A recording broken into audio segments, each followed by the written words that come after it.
Welcome to Authentic Living with Roxanne, a place where we have conscious conversations about things that really matter in our lives. And now here's your host, Roxanne Theroux.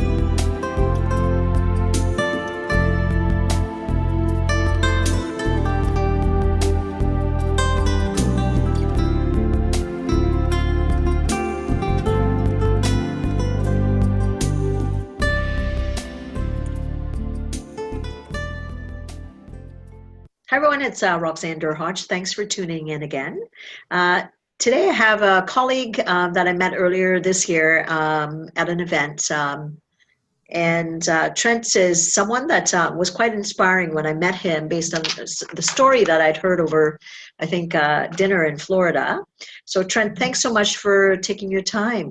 Oh, very pleasurable. Thank you for having me.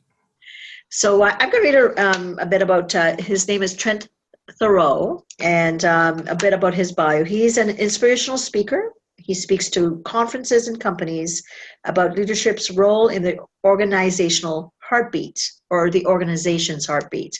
Trent is also a chief financial officer, a graduate school professor, an author, and an endurance athlete. According to well-placed sources, he's a passionate lover. And after an accident which left him paralyzed, he created a foundation to provide durable medical goods for those with spinal cord injuries. That's me. Yes, that's you. Every part of it. So Trent, when I remember kind of overhearing things when we were chatting, all of us in Florida, what inspired me the most is, in life, a lot of people that get into a tough time, I often say it's kind of like a fork in the road.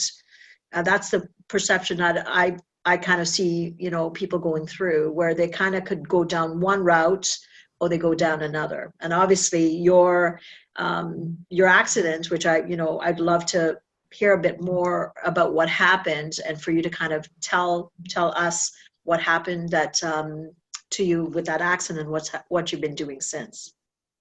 Surely. Well, we can get to the accident in a minute. You were asking the question about what happens before, right? Yes.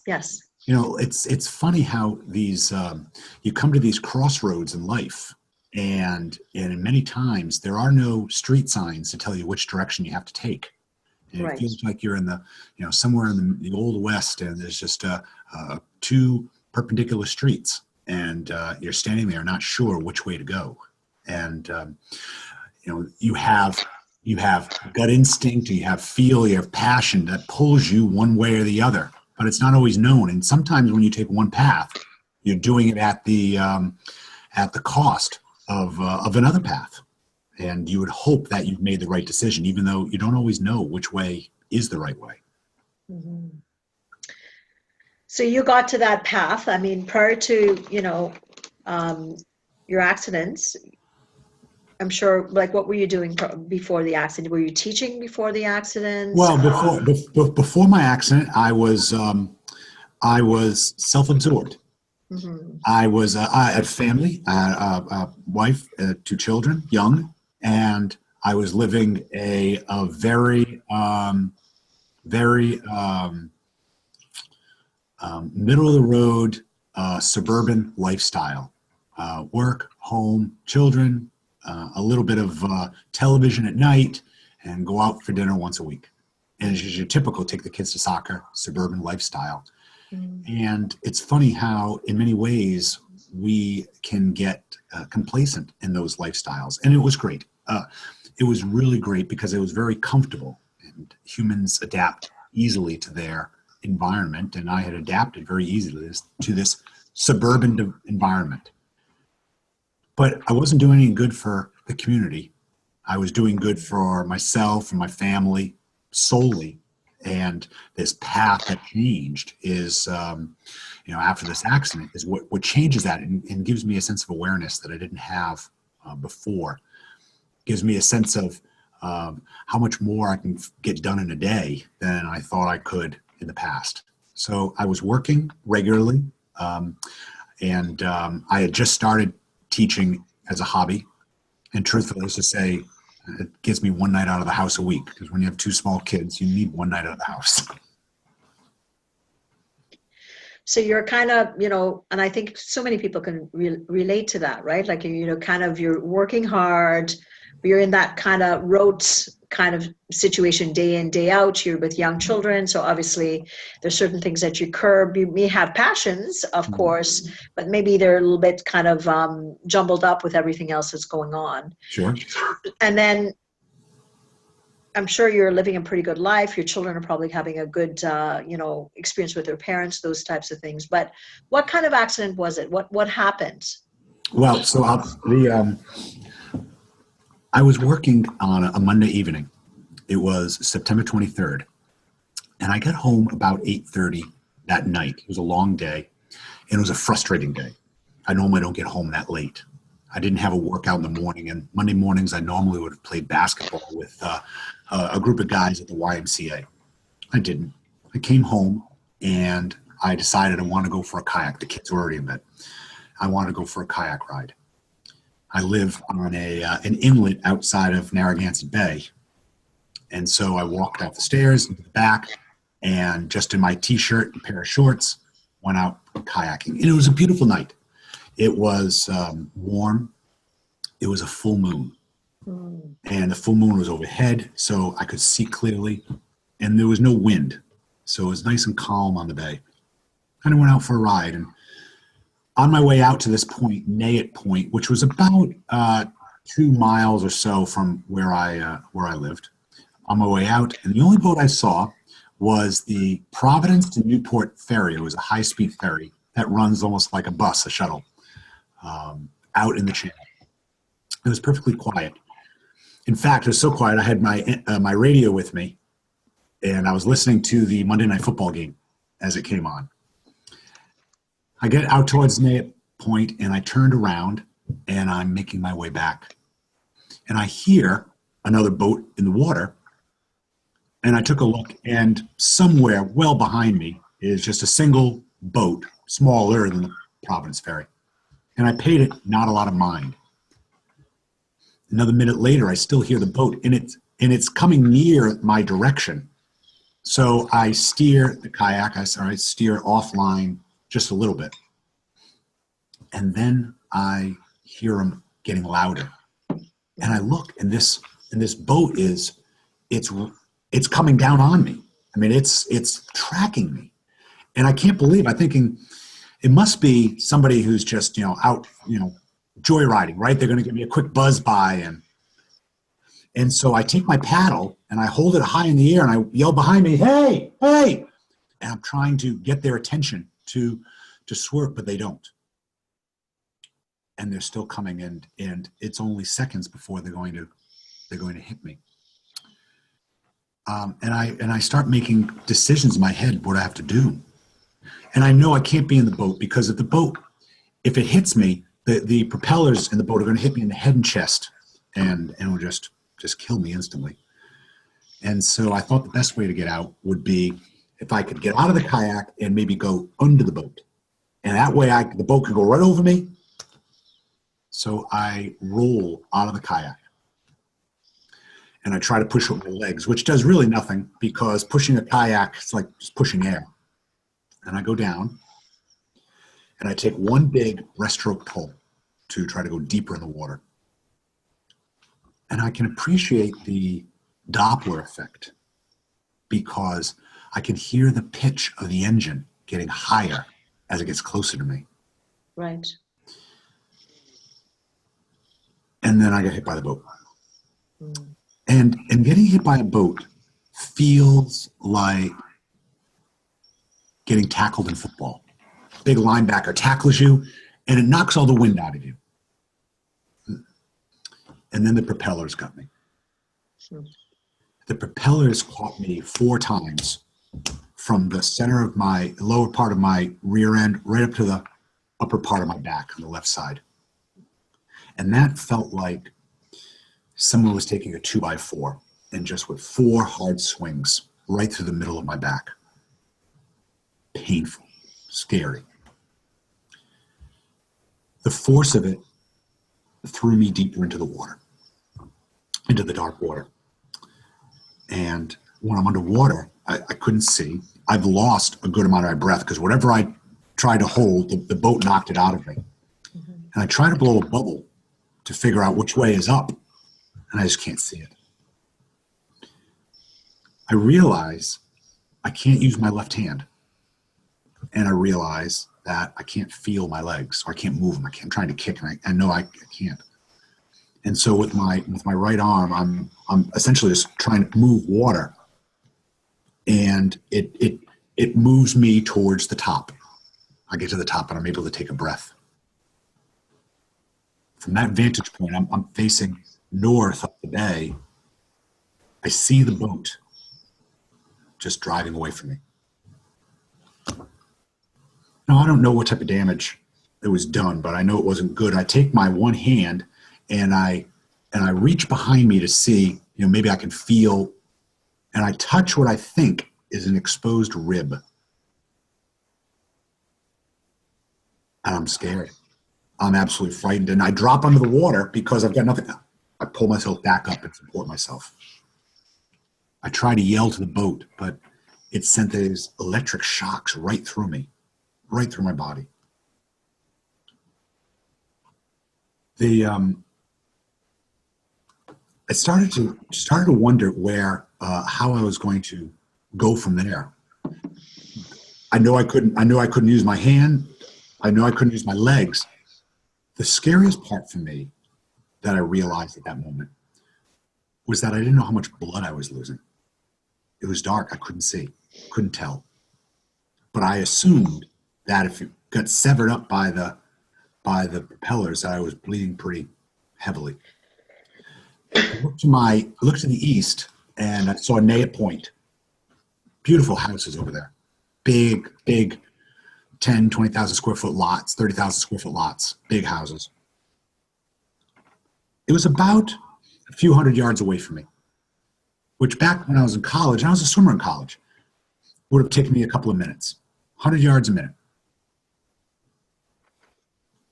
So I start to make my way over, and I can still see the boat going away from me. But then it stops.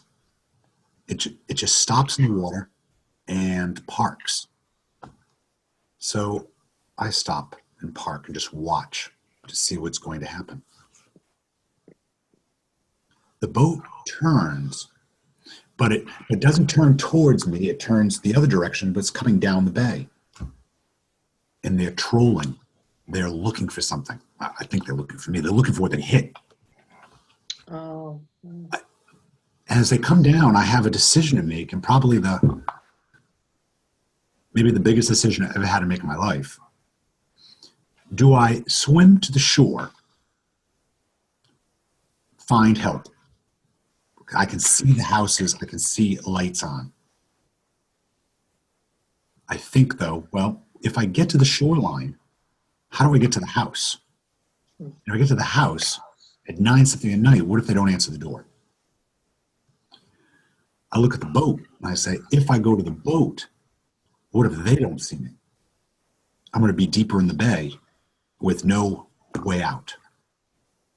So I have this decision, and I'm thinking stupidly. It's amazing how much clarity you get in these situations and how wide your thinking is. I was thinking, I've seen these news shows or news reports where they'll show fishermen lost at sea. And the next thing they show are the pictures of the children crying on the shore. And that's what I'm envisioning in my head, that the new local news is going to take pictures of my children crying on the shore. I make the decision to go to the boat. And so I change direction and go back deeper into the bay to follow them or to get to them. I try yelling again, but it's just electric going through my back. As they get closer, I can see them. They have a flashlight out. They're looking. And they go right by me. They just go right down the bay by me. They didn't see me. I'm really frightened now, Roxanne, because I'm afraid they're going to find the kayak, wherever it is. I can't see it, but wherever it is, and they're going to stop there. And so now I've made my bed. I'm deeper in the bay, and I change direction again and go south, following them. I just follow them. A couple minutes later, they stop. They turn around, pick up speed to come back.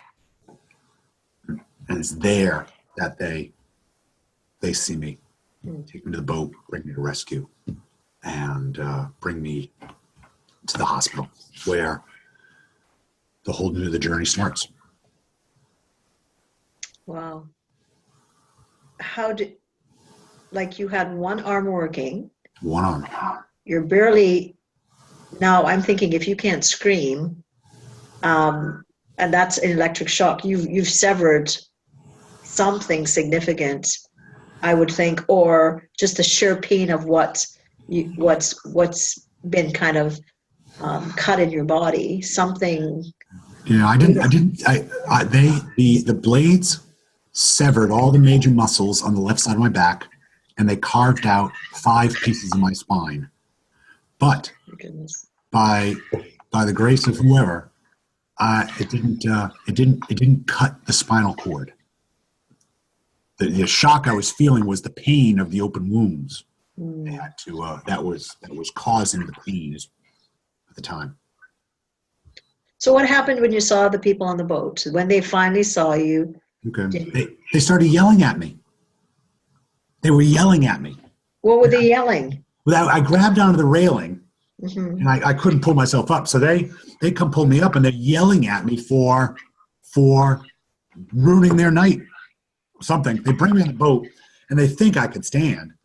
Then they let me go, and I collapse face forward onto a table that was in front of them. I'm wearing just my white T-shirt, and they can see that it's soaked with blood, and it gets very quiet real quick. So they didn't realize you were in the water? They didn't know what they hit. Oh, okay. They had sometime later thought they might have hit a lobster trap pot, which, you know what, that's sketchy on what because that's a very, hitting wood and hitting what they hit are 2 very different things. But they didn't know. But after they saw me and they saw the blood on me, they promptly called 911 and made that boat go right to the marina as quickly as possible.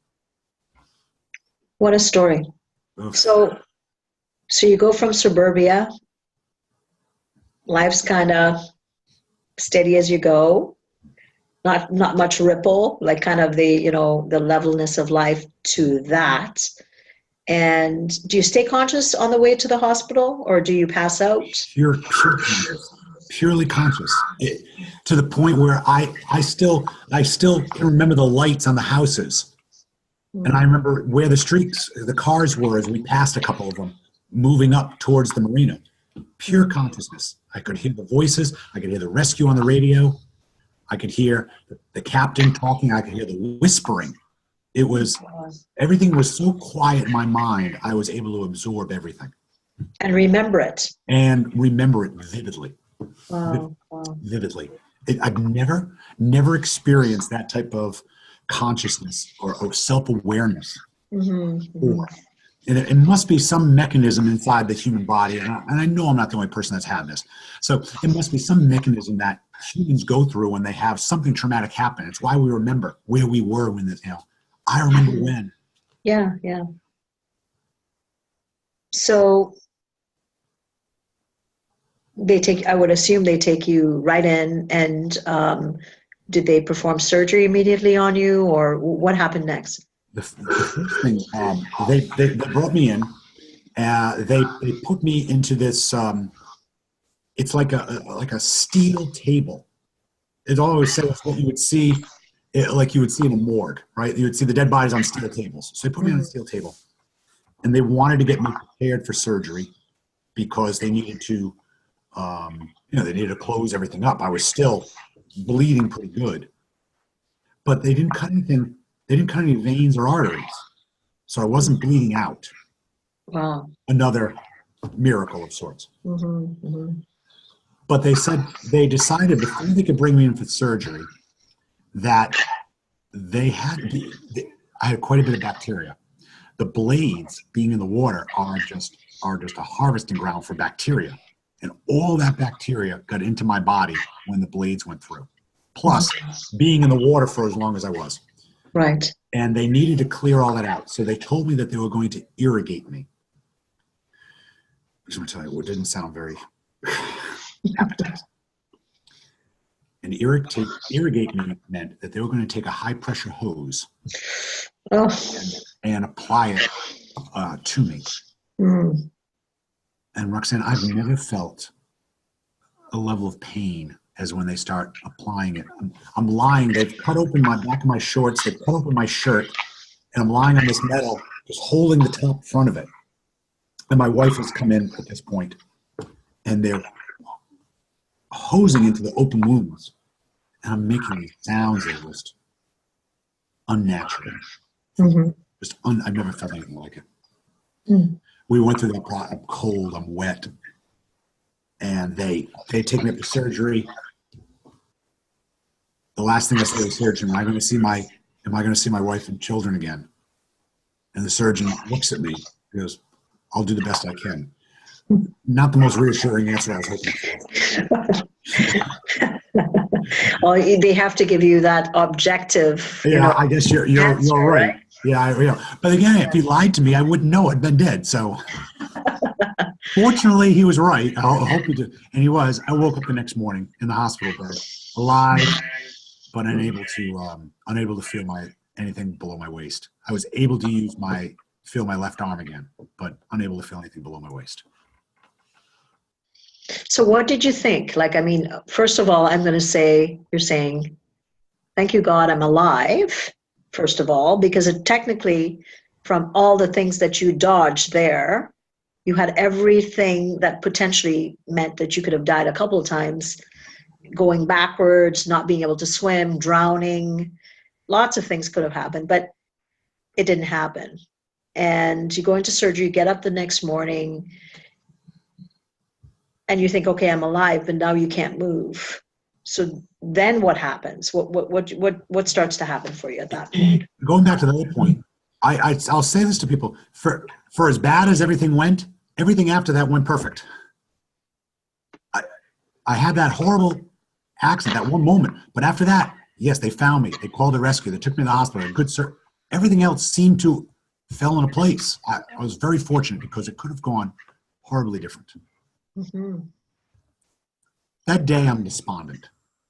I'm facing the prospects of being paralyzed and being in a wheelchair for the rest of my life, which is daunting because I'm an athletic guy. I played golf, I played basketball, I played softball. If I had a ball, I'd play it, right? I mean, I'm competitive. To the point where if I walk in the men's room and somebody walks in the men's room next to me, it's a race. And that's what it is. It's competitive. So the prospect of losing my ability to walk was very daunting. At night came around, the first night.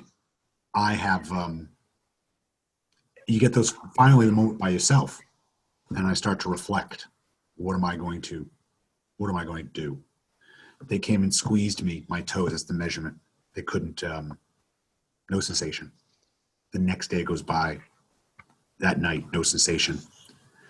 It was 8:00 at night, and I realized 8:00 at night's the time that I used to put my son to bed. He was 3. His name was Max. I'd put him in bed.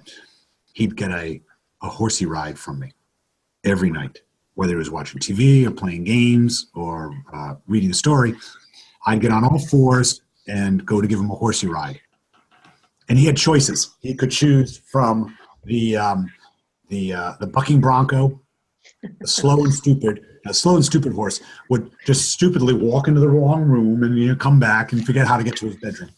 But his favorite was the fast and sleepy horse. This would be a horse that would take off like a bolt and then suffer sudden bouts of narcolepsy. You'd have to shake a horsey. It was 8:00. I'm thinking about that night. I wanted to do that again. That's what I really missed. I wanted to do that.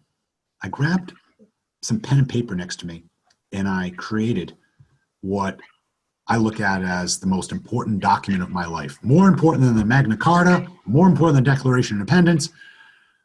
I wrote down number 1 in my life, I'm going to walk. And then I started, well, what's number 2? I'm going to climb a flight of stairs. Number 3, I'm going to lift my children.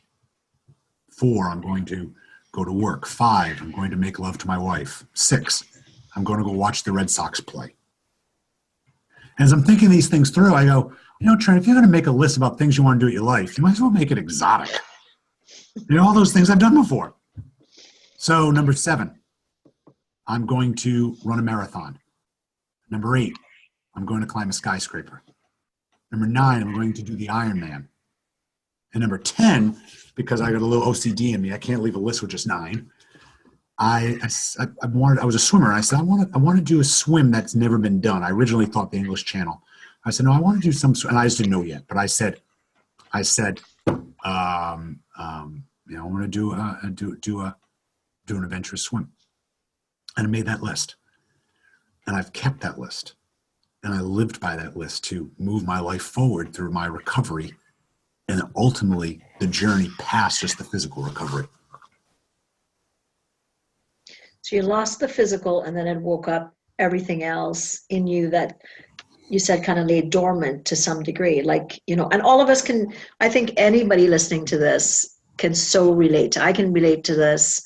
You kind of do things, you have the career, you work really hard, your kids are young, you're tired, you're like you're saying, you're trying to get a couple minutes, alone before you have to do it all over again. And after a while, it becomes like the slow spin, right? In the dryer. And, and then you kind of lose sight of certain things. Not that that's not a great place to be, but it sounds like it just woke up something. Now, like you said, I can do these things, but what else can I do? Sure.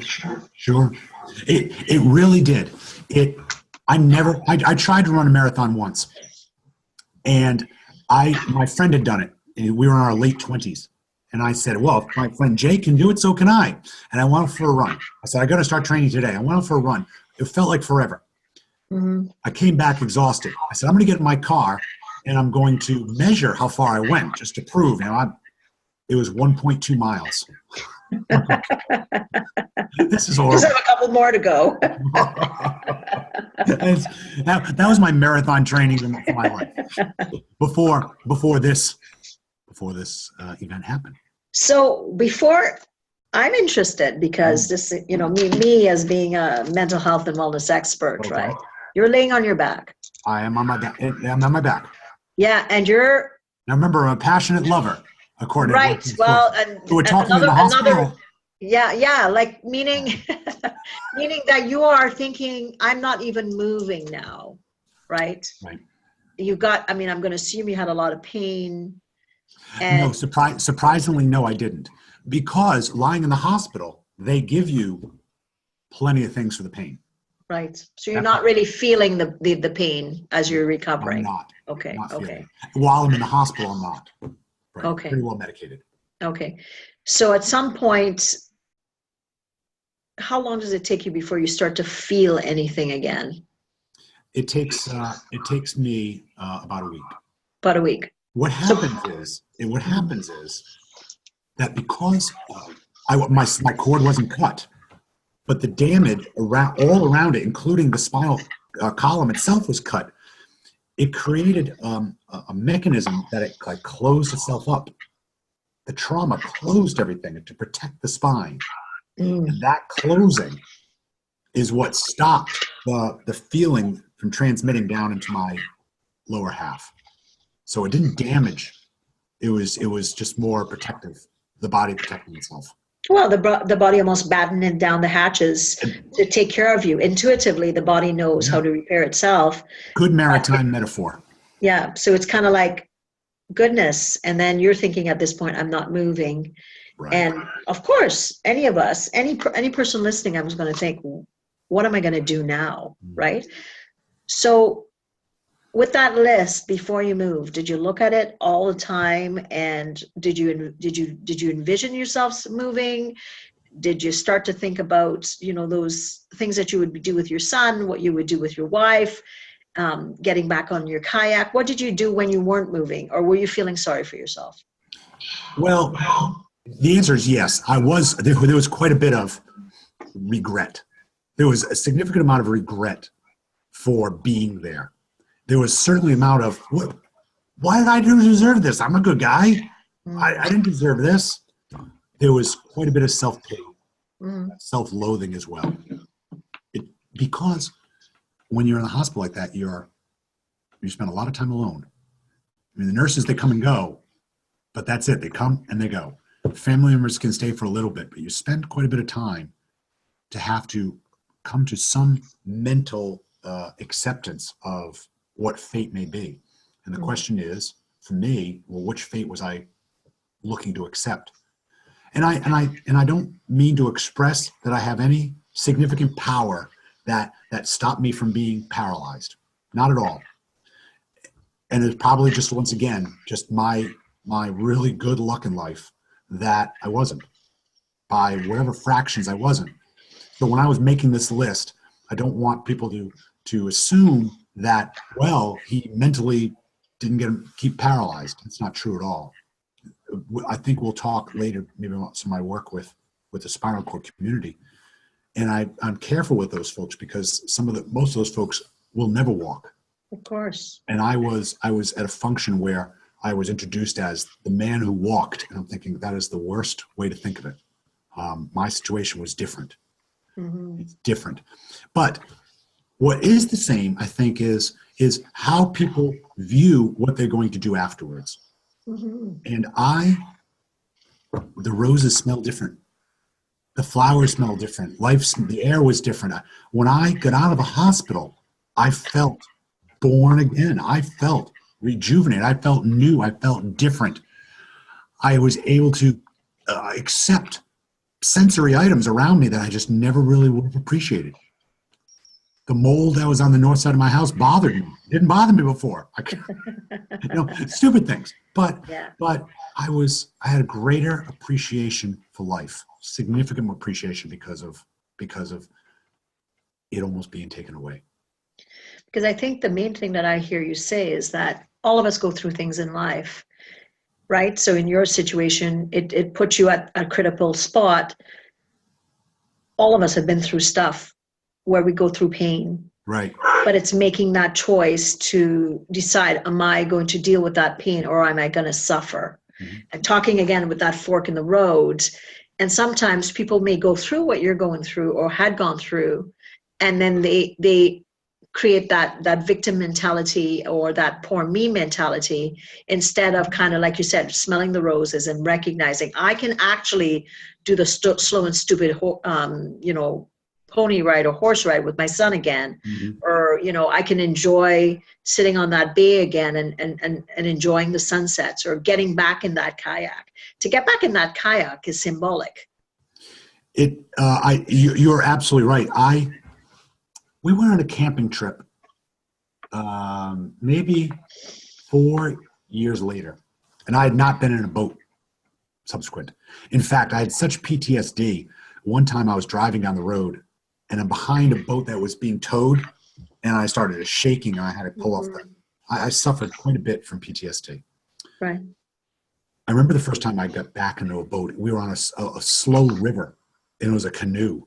And my wife was on the front, I was in the back, and I was shaking. And there were no boats around. Right. It was a lazy, and I had to do it at some point. I had to address that fear. But yeah, that was a tough day. I remember having to come back and face that. That was one of the harder ones to do. So tell me about how, when you go into organizations, and I know you speak a lot to organizations. I do. So I have a couple of things that I talk about. I use my financial acumen for 20 years as a finance executive, and I teach business strategy at the graduate school level, and I study companies. So I'm able to use the story, part of the story that you heard here, where I will talk about resilience, but I'm also able to couple that into how I believe organizations operate. And I speak predominantly to frontline managers, people that have just moved up the ranks and it might be one of their first management jobs, or they have been for a while, but they're not at a C level. When you get to the C level, you've had a lot more training. You get business training. You get management and interpersonal skill training. But I find that many managers, Bob did really well. Let's have him run a department. What makes Bob qualified to run the department? And I find that organizations don't do their employees a good service because they put Bob there, and if it fails, then it's Bob's fault. No, it's the organization's fault. And so I try to bring a level of education to understand how companies, organizations work. I'd say that there is a heartbeat. There is a circulatory system of a company where information comes in and it has to get analyzed and craft a strategy and execute it out, and where these first line people need to come to play to that. So I've done that now for a couple of years. Interweaving this story has been pivotal to my doing it because it captures the audience. And I will talk a little bit more about some of the charity work that I've done because of it, in light of how first-line managers can operate and think. So that's what I've been doing now for a little bit of time. And it's been very rewarding to see your words put into action. People come back with your words. Boy, Trent, you talked about this, and I was able to do that. And it's very satisfying, as you know as well.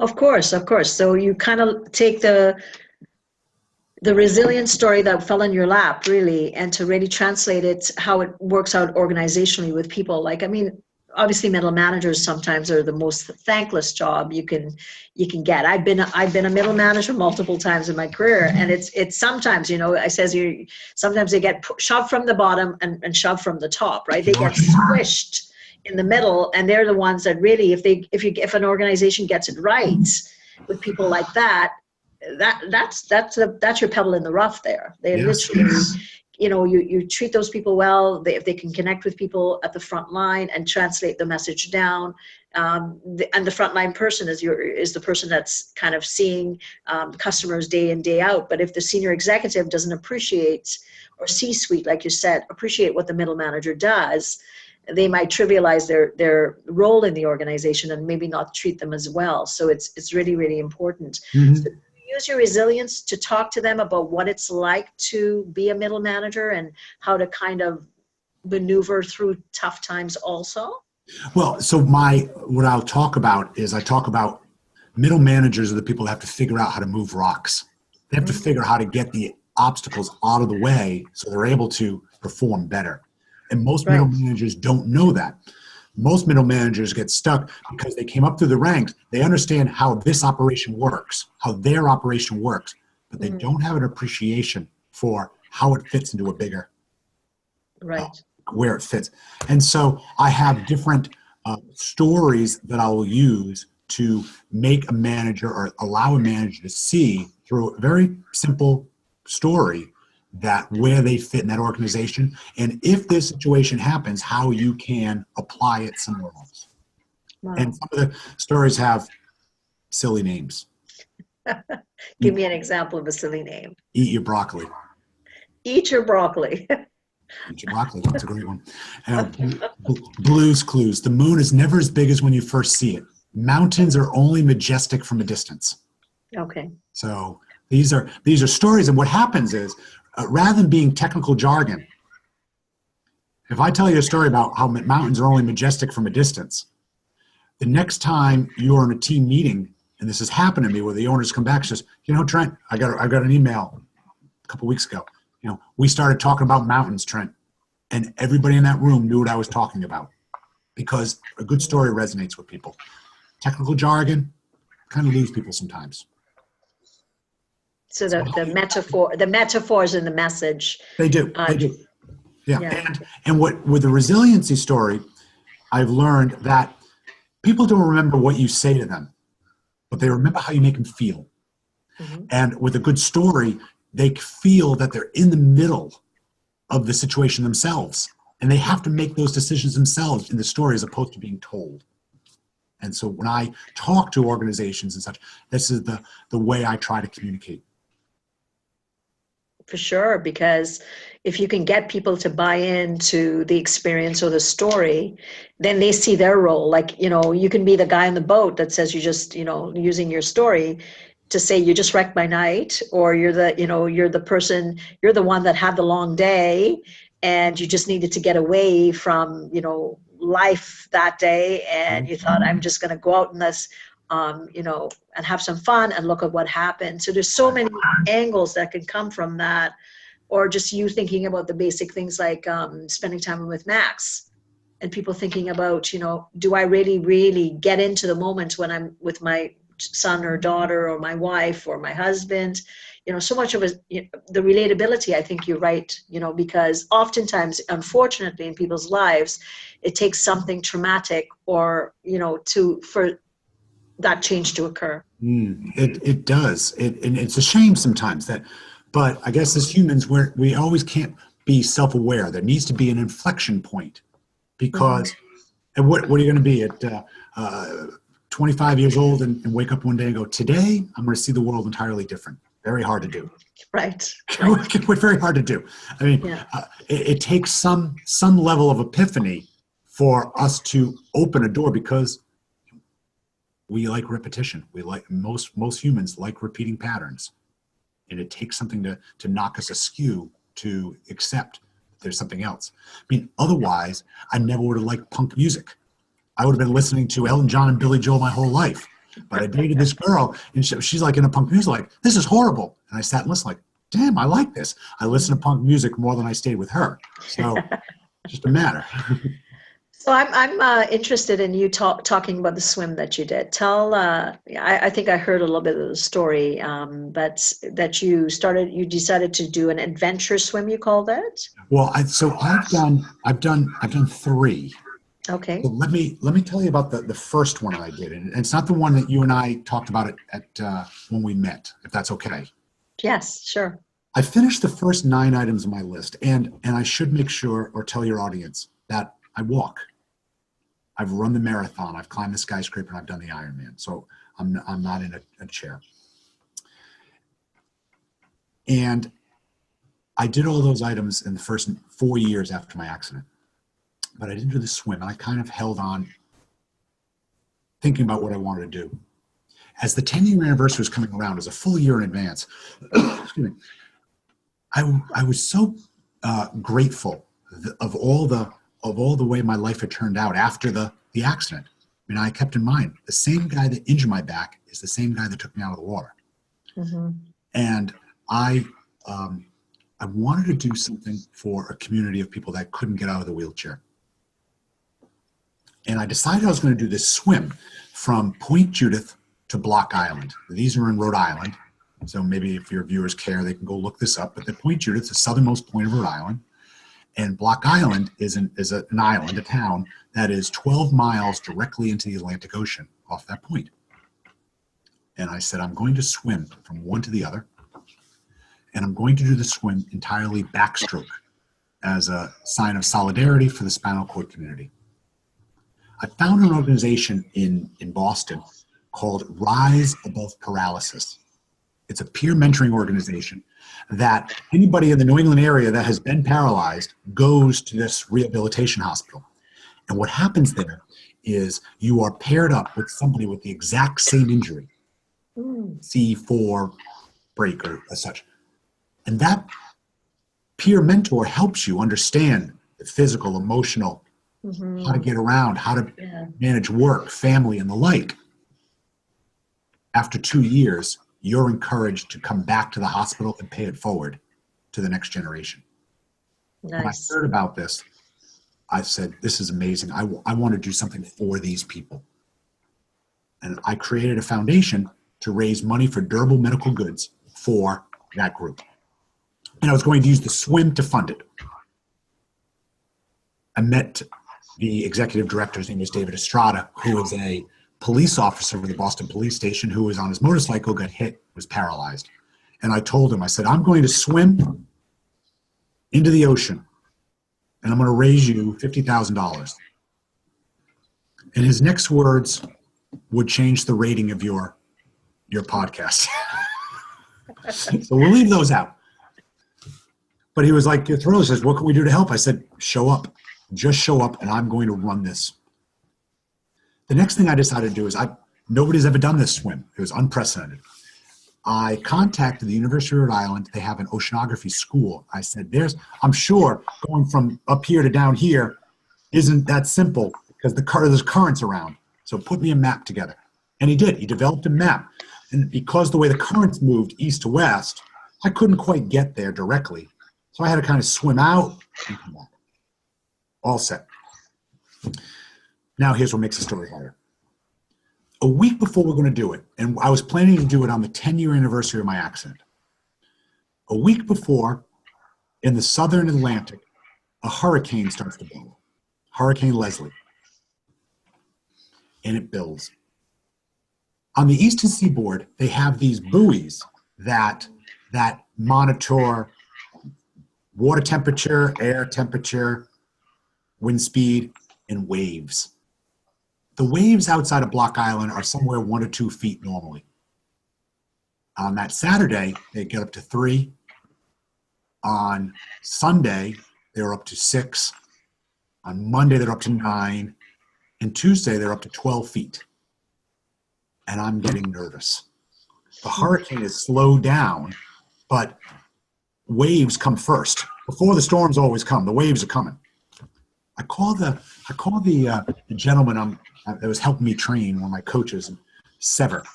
And Sever is a monosyllabic speaker. And so I call him, hey, Sever.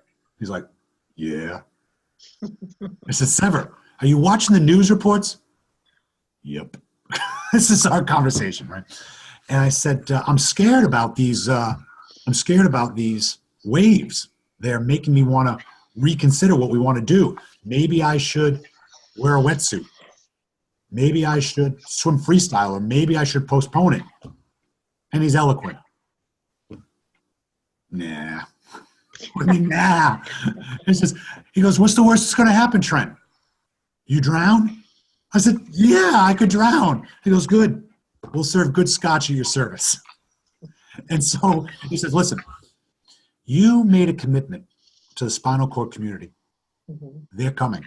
You made a commitment to yourself to swim it. There are going to be hundreds of other people there watching it. The news media is focused in on it. And most importantly, Trent, you made a commitment to me. You're getting on that water and you're going to swim this. And he was right. Mm-hmm. So I was going to go swim it. So that was on Wednesday morning. We find out that the storm is going to arrive on Sunday. Our swim is set for Saturday. And so Thursday night, I get an email from the oceanographer. And he writes, I effed up. And I'm thinking, oh, this can't be good. And he writes that he made a mistake in the calculation by 6 hours. He said, Trent, if you swim the way you're going now, you're not going to make Block Island. You're going to make Long Island, New York. I said, oh my gosh, what are we going to do? She says, well, I don't have time to run the models, but you got to swim the other direction, essentially. I'm like, oh my goodness. So the day came, and I'm going there, and I'm scared about what I'm going to face. I look at the water, and the waves are now at 6 to 8 feet, and they're crashing hard. And I see all these people, about 100 people to start. We're starting at 6:20, which is sunrise. That was the goal. And so I got there about half an hour before that. And we had 100 people to start before 6 o'clock in a desolate area. So I was thinking, these people are coming to watch a death. They're coming to watch somebody drown. These morbid folks. And then I saw my friend Dave Estrada in his wheelchair. And it filled me with a sense of strength that made me forget about what type of scotch they're going to serve in my memorial service, and just to get into the water and go do it. And we made it, and we raised $50,000. Wow. And when we got into the old harbor, I touched on the North Shore. We made the currents were pulling us out, and made the North Shore by 150 yards before it pulled me out towards Long Island. Got back on the boat, we moved into the old harbor, and there's a 270-degree panorama of people. The island had come out to watch this. All the residents, a lot of residents. As we motored in, you could hear applause from around it, and I knew I knew I'd done something good. My state representative is a quadriplegic, and he was down at the beach level. Dave Estrada was down there with a couple other people in their wheelchairs.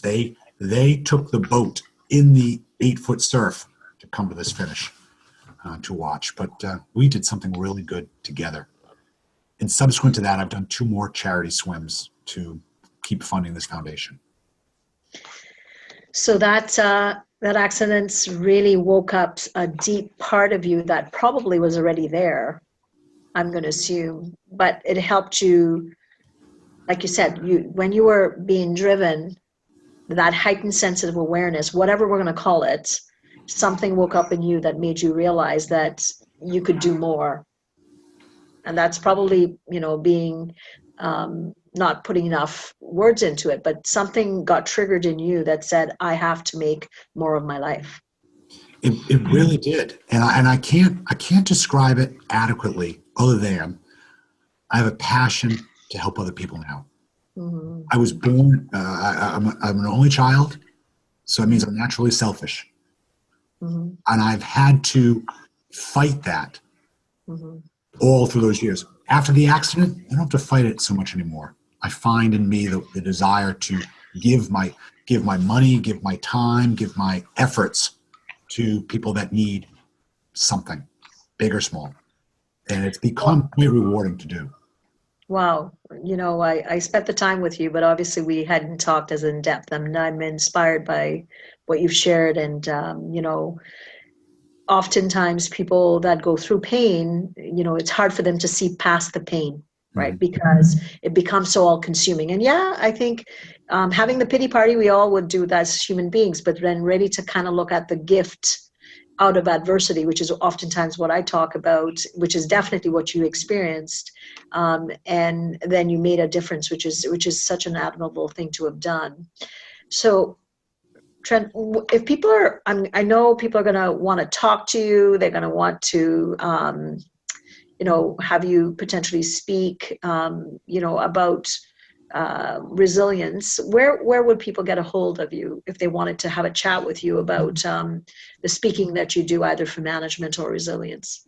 They can go to my website at www.trenttheroux.com, and I'm sure on your show notes you'll put that address, and it has my email and it has my personal cell phone number, which people are, I put it there for a reason. Call me, and it can be just to talk. It doesn't have to be about business. I'm happy just to talk to people because everybody needs somebody to listen sometimes.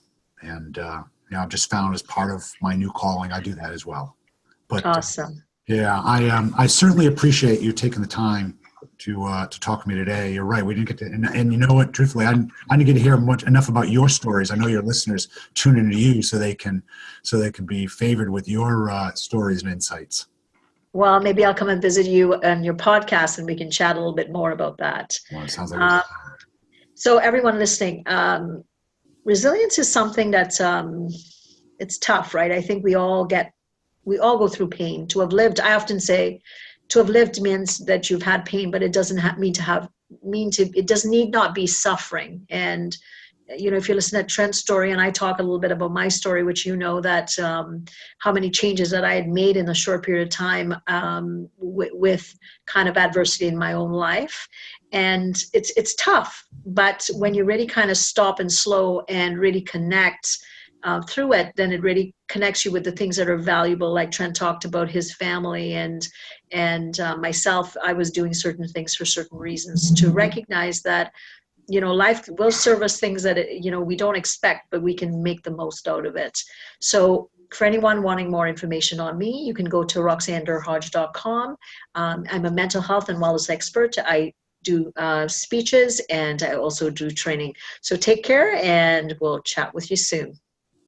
Thanks for tuning in to Authentic Living with Roxanne, creating the space for positive, healthy change. Roxanne is a keynote speaker, psychotherapist, and coach. To work with Roxanne, visit roxannederhodge.com/blueprint. We'll see you next time on Authentic Living with Roxanne.